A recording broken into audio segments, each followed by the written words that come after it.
Chapter 2. An Entrepreneur is Born. My first memories of school are of me being 4 years old and going to the Drive Primary School, which was in the Felon, Gateshead. At the time, I lived in Heworth, so it was walking distance. Heworth and Felon are close together and nobody really knows where the boundary is that separates them. I went to that school for 2 years, but my parents were alarmed at the lack of my progress. 2 years in and I was still struggling to read and write, or do basic maths, and my test results were very poor. This was pre-Ofsted days, and it was clear to my parents and others that the school was failing badly, and nobody in my class was performing at the level which was required for the average 6 and 7-year-old. At the time, the only thing the school was interested in was getting the numbers in and then sending me home.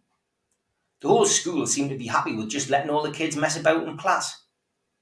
There was one boy in particular in my class, and he was the class bully.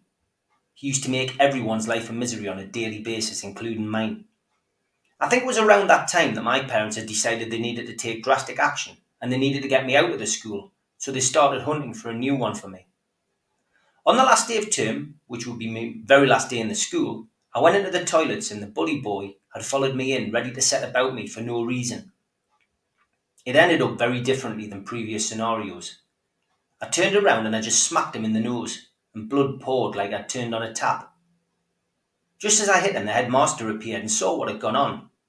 I thought that was me banging trouble, but to my surprise he told the pair of us to run along. Looking back now, I think even the head teacher must have thought that this kid had it coming and was well deserved. From that day on, my mum and dad decided I needed to be put into private education. What I remember was my mum and dad taking me for various interviews at several schools before choosing St Anne's, which was in South Shields. I was approaching my 8th birthday. To be honest, this was far from ideal because it was 11 miles away from my home.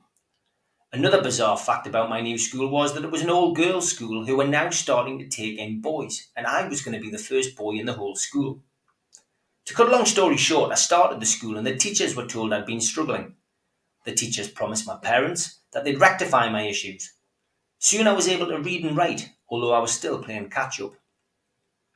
By the time I reached the age of 10, I was in a class of 13 and I was still the only boy in the class, although a few other boys had joined the school. I would go on to stay in that school for 3 years. In fact, this was where I put my first business plan into practice. How can I put this?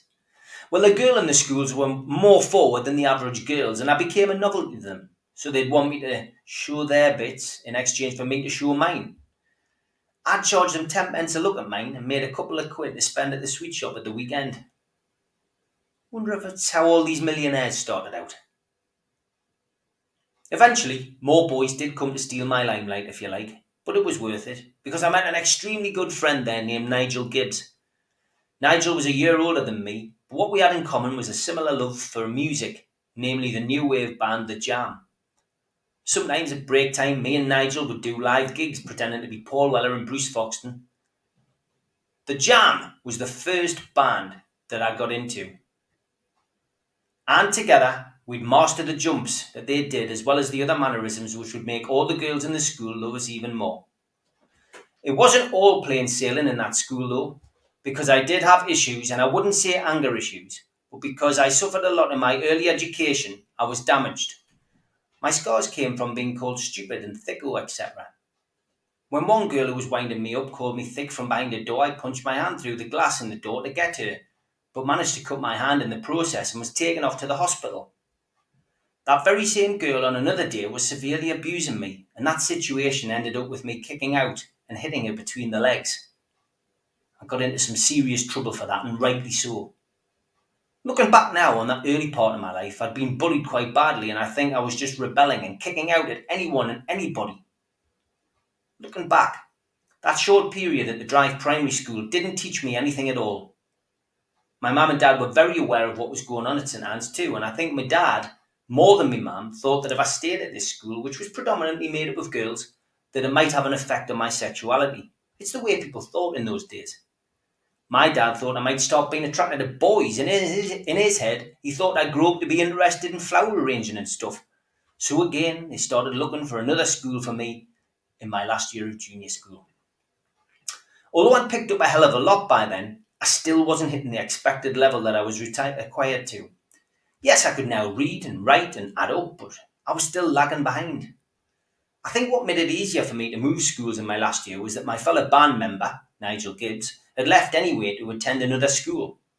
For the last year of my primary, I would again go to another private school, but this time it would be in Sunderland of all places. It would be a place called Argyle House, which required an interview for me to get in. I passed with flying colours. Argyle House was an old boys' school, so my entrepreneurial skills that earned me 10p a time showing my bits in my old school wouldn't have seen me making any money in this new environment I found myself in. I didn't struggle to adjust, and I quickly made friends. There were lots of good lads in the class, and I made friends with a couple of guys in particular named Neil Shotton and Thomas Collin, who were both great lads. Neil supported Liverpool, Thomas supported Sunderland, but I never held that against him. By that time, I was Newcastle daft, so all our talk in the playground was about football. If I think of my years at that school with those lads, then I think of varnished wooden floors, Bunsen burners, chalk, blackboards. It was just your typical old-fashioned school in the middle of Sunderland. And it was next door to Thornhill Comprehensive, as well as Tunstall School, which was for disabled kids. What I struggled with was the discipline of Argyle School. It was a tough environment to be educated in. The cane was still in use then, and I received it twice for my sins. In my new school, there was a teacher named Mr. Thompson, who I still know today. He was a fabulous teacher, and behind most classes, English, religious education, etc. Overall, my last year went smoothly thanks to him, and it put a bit of normality back into my school life, compared to what had gone before.